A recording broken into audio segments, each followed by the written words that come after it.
joined by designer Barbara Bates. She's been around for many years here in Chicago. Let's shift gears a bit from your career and talk about two really significant challenges that you're facing now. Let's start with the recent diagnosis that you received. Most recently, I received a diagnosis that I had breast cancer. It's something that knocked the wind out of me. I never saw it coming. And it has literally, of course, it's changed my life. Absolutely. Tell me how you came to this discovery. Was it a self-exam? Yeah, I was actually just, laying in the bed and just, touching my breast. I wasn't having sex with myself or anything. And I felt the lump, and because I am small, it's really easy to feel it. And I just knew in my heart it was nothing, but I acted on it right away, and I told a friend, and her husband is a physician. He says, I can set you up just to go into the hospital. We can do everything for you right then and there, but don't mess around with it. So hearing the urgency there, I said, okay, I'll take it a little bit serious. And so I went to the hospital, and they did everything that day. They did the ultrasound and the biopsy, and the woman stood in the room and said, as a matter of fact, yes, you have breast cancer. So what was your reaction? I was stunned. I couldn't say anything. I didn't know anything to say. I saw her talking, and she sounded, I was like Charlie Brown, wah, wah, wah, wah. I couldn't understand anything. I was just, because I was by myself. And then she left the room and told me, we're going to do some other tests, and we're going to do blah, blah, blah. When she left the room, then my mind just took me down a road. I mean, it's like in the movies, you see it just moving fast. What did you see as you went down that road? Well, it was foggy. It was really foggy, but I saw, I saw myself laying in a bed with the scarf tied around, and I saw, myself throwing up from chemo, things I've just seen on television. I've never, walked down a road with somebody close with breast cancer before.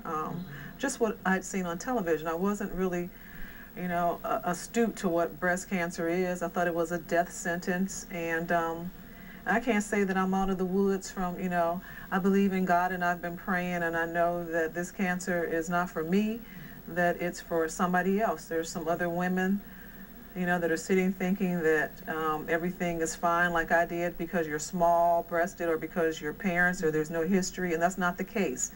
Everybody is at risk, everybody. If I have this, people need to know, if I have breast cancer, anybody can have it. And 1 out of 9 women, they say, are affected with it. So I just urge women, please, please, please go get checked.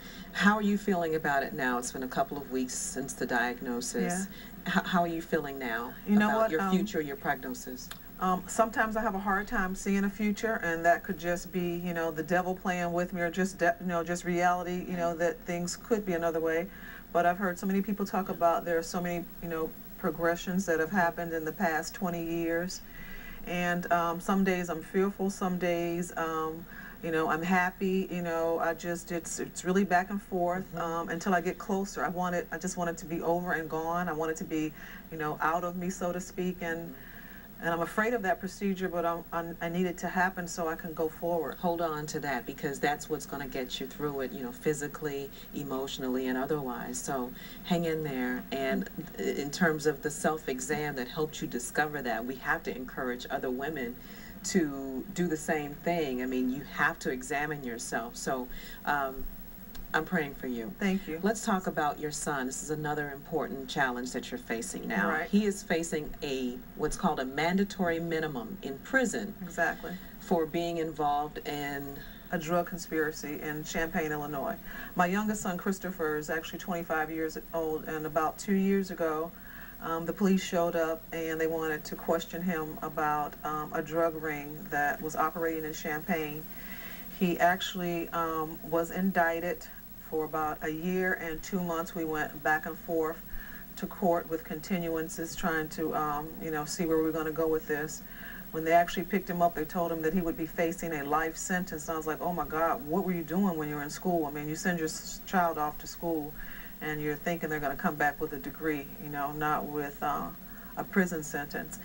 And my son actually was convicted to a 19-year prison sentence for conspiracy. So there was no crime that he actually committed. There was no gun, there was no sale of drugs, there was none of that. It was conspiracy. Right, conspiracy. And now your son is in prison, in one of the toughest prisons in the nation, on a federal crime, facing 19 years? Right.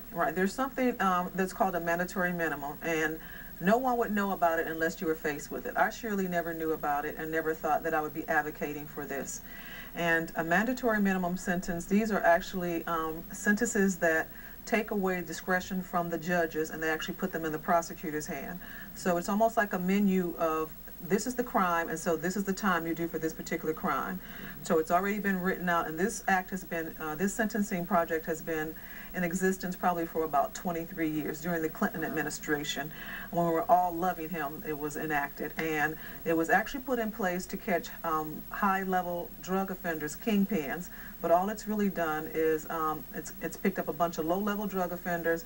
It's destroyed many Black and Hispanic communities, and male and female. And you know, we're at a budget deficit right now of over $5 billion for housing prisoners.